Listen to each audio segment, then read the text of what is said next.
bem informados. Vamos para as informações? Antes, eu quero mandar um recado para um otário botafoguense, é assim que eu vou chamá-lo, para um otário botafoguense que pegou uma publicação minha no Twitter, eu dizendo, eu vou até, enfim, deixa eu ver se eu acho aqui, que eu vou ler literalmente o que eu escrevi.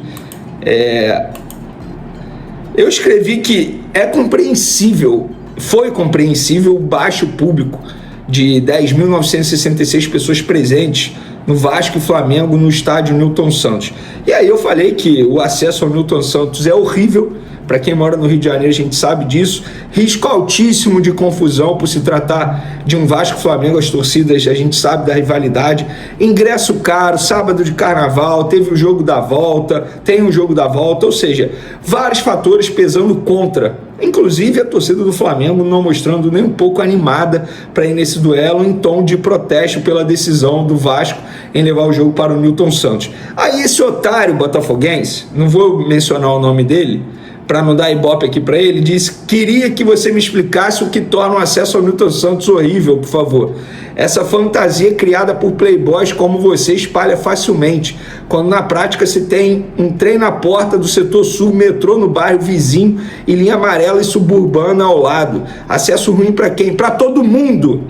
Para todo mundo. Você que mora no Rio de Janeiro, você sabe que todo mundo reclama do acesso ao Newton Santos. É uma entrada e uma saída.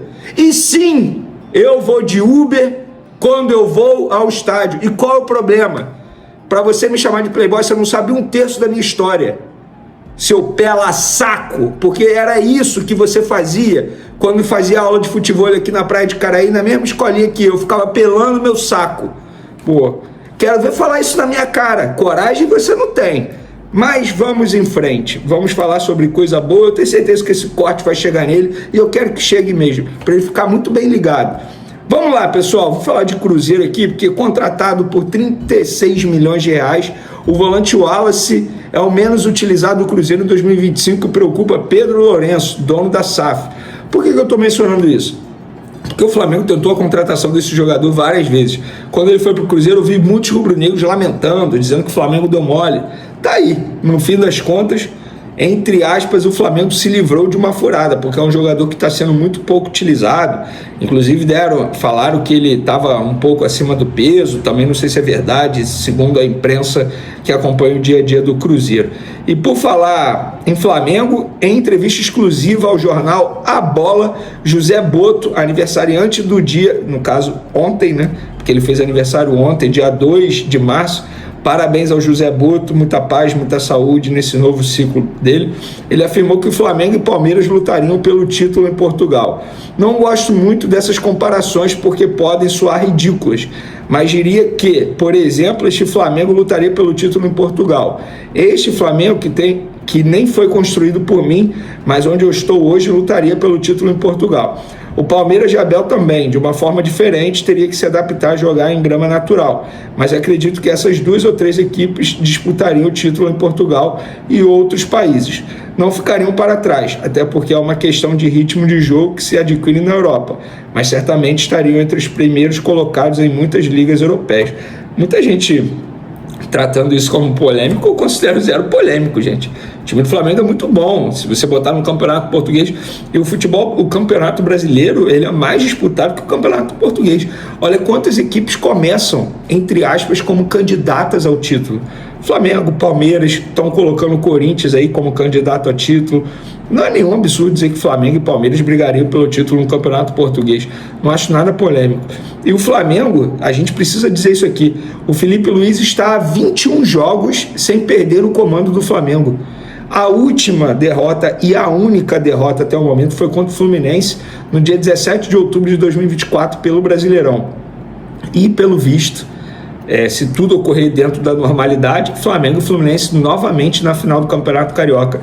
Seria a 5ª vez nos últimos 6 anos, porque só Flamengo e Nova Iguaçu quebrou essa final, né? Flamengo ganhando 2 aí nos últimos 5 anos, Fluminense ganhando 2. Agora eles devem se enfrentar novamente se tudo acontecer dentro da normalidade. O Fluminense meteu 4-0 no voltaço no jogo de ida, para mim tá classificado já. Resta saber o Flamengo agora. Eu acho que o Flamengo tá 1,5 pé. calma, ainda tem o jogo da volta, no futebol tudo pode acontecer, mas o Flamengo é o grande favorito para passar para a final. Vamos agora para os dois assuntos mais importantes do vídeo. Gonzalo Plata bateu uma meta contratual no jogo contra o Vasco e o Flamengo vai investir 3,9 milhões de dólares, cerca de 23 milhões de reais, para comprar mais 50% do atacante. Vamos lá, eu já falei isso aqui recentemente, que o Gonzalo Plata estava próximo de bater essa meta e no jogo contra o Vasco ele bateu a meta. Vamos recapitular, contextualizar toda a negociação. Em agosto de 2024, o Flamengo comprou 50% de Gonzalo Plata junto ao SAD do Catar por 4,1 milhões de dólares. Os clubes na ocasião combinaram o seguinte: se o atacante disputasse 1.500 minutos nos primeiros 12 meses de contrato, e essa meta foi batida contra o Vasco, o Fla teria que comprar mais 50% do atleta por 3,9 milhões de dólares, com pagamento em 3 parcelas, a primeira à vista, a segunda em 12 meses e a terceira em 24 meses. Com isso, totalizando 8 milhões de dólares por 100% dos direitos econômicos. Além disso, tem uma cláusula, perdão pessoal, além disso tem uma cláusula no contrato que dá ao Flamengo a opção de pagar 1,3 milhão de dólares para o Al Saad e fazer com que o time do Catar não tenha direito a mais-valia em uma futura venda do Gonzalo Plata. Ou seja, vamos resumir para você, o Fla vai gastar ao todo aí 9,3 milhões de dólares, cerca de 52 milhões de reais, acabando de pagar em 2027 por 100% de um jogador atualmente considerado titular pelo técnico Felipe Luiz, da seleção equatoriana e apenas 24 anos com o poder de revenda. Eu sempre critiquei aqui algumas situações envolvendo a antiga gestão. Nesse caso, nós temos que elogiar, porque na minha concepção foi uma boa negociação. Se a gente for parar e analisar como o mercado de transferência está inflacionado, você pagar 50 milhões de reais pelo Gonzalo Plata, que tem se destacado com a camisa do Flamengo e que já fez até gol importante na final da Copa do Brasil contra o Atlético Mineiro, não acho nenhum absurdo. Por 100% dele, eu não tenho dúvidas que o Flamengo vai vender esse jogador por um valor bem maior do que esse aí. Eu não tenho dúvidas. E vocês, o que vocês acharam dessa situação? E por falar em situação, vamos lá. Ontem, na Zona Mista, no sábado, na Zona Mista, após a vitória sobre o Vasco, o José Boto falou sobre a situação envolvendo o Thiago Maia, que não foi para o Santos, porque o Flamengo exigiu uma garantia financeira do Santos, o Santos não entregou essa garantia financeira e a negociação não foi concretizada, porque o Santos ia pagar um valor ao Internacional para contratar Thiago Maia e também ia assumir o valor que o Internacional tende a pagar ao Flamengo. O Flamengo toparia fazer desde que o Santos apresentasse uma garantia financeira. Por quê? Porque o Flamengo não via vantagem em trocar apenas de credor. O que o Flamengo ia ganhar com isso? Nada, o Flamengo tinha que ter uma garantia que o Santos ia pagar. E o Santos não apresentou. E aí o José Boto falou o seguinte: o presidente BAP deu uma ordem para não negociar nenhum jogador com clubes brasileiros, ou seja, não vender nenhum jogador sem ser à vista ou com garantias. Isso é pela má experiência que tivemos e pela demora da justiça em fazer justiça. Foi uma ordem do presidente que não podemos negociar sem garantias. O Santos não deu as garantias. Ponto. E aí depois, no mesmo dia, na mesma noite, Alessandro Barcelos, presidente do Internacional, falou o seguinte: o Flamengo está muito rígido em relação às garantias bancárias e disse ao Santos: e pelo que eu estou vendo, o Flamengo está preferindo ficar com o Inter de credor do que com o Santos. É o que eu estou sentindo. Fecha aspas aí. Vamos lá, vocês querem terceirizar o problema? É isso mesmo? O Internacional deve ao Flamengo, o Santos deve a muita gente, ao Cuiabá. E qual é a garantia que o Flamengo iria ter que o Santos ia pagar ao Flamengo? O Flamengo, ou seja, o bobão da história: ah, tá bom, Inter, você me deve, agora eu vou aceitar o Santos me dever. Não é assim, não. E sabe por que o Inter quer fazer, que eu descobri? Porque o Inter ia receber o valor à vista do Santos. Então, para o Inter seria maravilhoso. Ia se livrar de uma dívida com o Flamengo e ainda ia receber um valor à vista do Santos. E o Flamengo nada ia ganhar com essa história?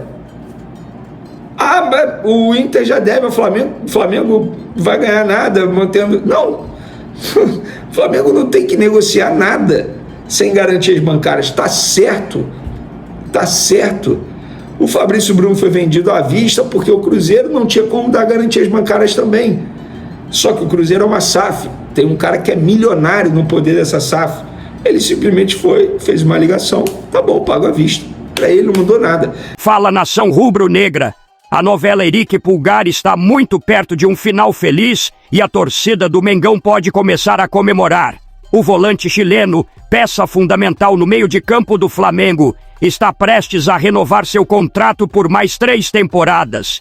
O vínculo atual do camisa 5 vai até dezembro deste ano, mas a diretoria rubro-negra já se movimentou nos bastidores e chegou a um acordo para estender sua permanência até o fim de 2028. Isso significa que o Mengão garante por mais tempo um dos seus jogadores mais importantes na atualidade. E tem mais, além da renovação, Pulgar também receberá um aumento salarial, uma valorização merecida por tudo que vem apresentando dentro de campo. A informação foi divulgada pelo jornalista Vene Casagrande e confirmada pelo Coluna do Fla. Segundo a apuração, o empresário do volante chileno desembarca no Rio de Janeiro nos próximos dias para finalizar os últimos detalhes da assinatura do contrato. Assim que tudo estiver acertado, o Flamengo fará o anúncio oficial e Pulgar seguirá vestindo o manto sagrado. A renovação do chileno era tratada como prioridade dentro do clube e agora está prestes a ser concretizada. Desde que chegou ao Flamengo, Eric Pulgar conquistou seu espaço e se tornou um dos pilares do time. Com muita qualidade na saída de bola, marcação firme e uma leitura de jogo diferenciada, o camisa 5 se transformou em um dos jogadores mais regulares do elenco. Na atual temporada, sob o comando de Felipe Luiz, Pulgar tem sido peça-chave no meio-campo, garantindo solidez defensiva e ajudando na construção de jogadas. Sua importância para a equipe é inquestionável e sua permanência é uma excelente notícia para a torcida rubro-negra. Com a renovação até 2028, o Flamengo assegura a continuidade de um jogador que tem tudo para seguir sendo protagonista. E a torcida, claro, já pode começar a projetar grandes conquistas com Pulgar vestindo o manto sagrado. Agora eu quero saber de vocês, nação. O que acharam dessa renovação? Acreditam que foi uma boa decisão do Flamengo? Deixem a opinião de vocês nos comentários. Agora estamos com a opção de ser membro do canal. Você ganhará vários benefícios sendo membro. Vai lá conferir quais benefícios você ganhará.